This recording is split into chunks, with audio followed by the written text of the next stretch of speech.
Hello guys, welcome to my channel. Episode की शुरुआत कार्तिक और सूर्य से होती है। वो दोनों भगवान से प्रार्थना करते हैं। फिर उसके बाद कार्तिक खुशी से अपने मन में माफ़ी मांगता है और उसका फ़ोटो देखता है और कहता है कि वो उससे दर्द नहीं पहुंचाना चाहता, लेकिन ये उसके फ़ायदे के लिए है। फिर वो लोग आते हैं और एक दूसरे टकरा जाते हैं और फिर वो गुस्सा करके जाने लगता है। इतने में सूर्य का पैर फिसल जाता है, गिरने लगती है। कार्तिक उसे पकड़ लेता है।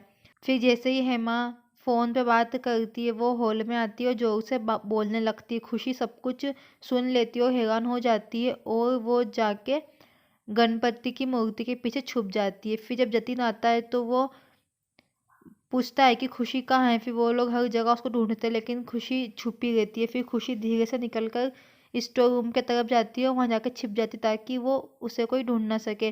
फिर वो वहाँ जाके बैठ जाती है और बप्पा से प्रार्थना करती है कि उसे वो कोई रास्ता दिखाए। फिर इतने में उसे वहाँ पे ब्लड का सैंपल मिलता है और फिर वो देखती है कि ये तो वही सैंपल है जो मैंने दिया था। फिर उसके बाद उसे वो रिपोर्ट मिलती है। फिर वो उसे पढ़ती है और देखती है कि उसमें लिखा है कि वो कार्तिक और सुरभि की बेटी है। वो चौंक जाती है। इस बीच जतिन को सुरभि का फ़ोन आता है। वो पूछती है कि इतना टाइम क्यों लग रहा है, खुशी अभी तक क्यों नहीं आई। फिर वो सुरभि को बताने वाला होता है कि खुशी नहीं मिल रही है। इतने इतने में खुशी बाहर आ जाती है। वो फ़ोन रख देता है और कहता है कि वो अभी ही आता है। फिर वो उसके पास दौड़ता है। फिर सुरभि और कार्तिक हैरान हो जाते हैं जब खुशी जतिन के साथ अंदर आती है। वो दोनों उसकी प्रतीक्षा करते हैं। जब उससे पूछा जाता है कि वो किससे ज़्यादा प्यार करती है और किसके साथ रहना चाहती है। फिर वो उसे कार्तिक और सुरभि की बातें उसके दिमाग में याद आती है और फिर उसका सिर चकराने लगता है और उसे चक्कर आते हैं, वो बेहोश हो जाती है। वो दोनों उसके पास दौड़ते हैं जबकि सब बाकी सब टेंशन में रहते हैं। फिर वो एक दूसरे से पूछने लगे कि इसको क्या हुआ। वो फिर उसे पानी देते हैं और उसकी पीठ को थपथपाते हैं और उसके हाथ रगड़ते हैं, लेकिन वो नहीं उठती है। फिर सुरभि ने उसे अस्पताल ले जाने का फैसला किया। कार्तिक उसे उठाकर ले जाता है। फिर खुशी को डॉक्टर के पास ले जाते हैं। फिर उसका ट्रीटमेंट चालू होता है जबकि सुरभि और कार्तिक भयभीत और व्याकुल होते हैं।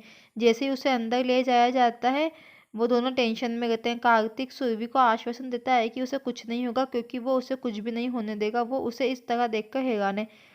फिर जज के आने पर उसे वार्ड के अंदर ले जाया जाता है। जब डॉक्टर आते हैं और खुशी का ख्याल रखने के लिए कहते हैं तो वो दोनों फिर से बहस करने लग जाते हैं कि किसकी गलती है। फिर जज साहिबा उनको फटकार लगाती हुई कहती है कि उन्हें अपनी बच्ची की फिक्र नहीं हो, दोनों यहाँ पर लड़ रहे हो। फिर वो लोग अंदर जाते हैं और फिर ताई ये लोग भी अंदर जाने लगती है, लेकिन जज कहती है कि उसे खुशी से कुछ बात करनी है। वो लोग भाग रहे। फिर वो लोग सब अंदर जाते हैं और खुशी से मिलते हैं। फिर जज खुशी से कुछ जवाब पूछने के लिए कहती है और खुशी कहती है कि वो सुरभि की आंखों में आंसू नहीं देख सकती, लेकिन वो हमेशा कार्तिक से लड़ती है।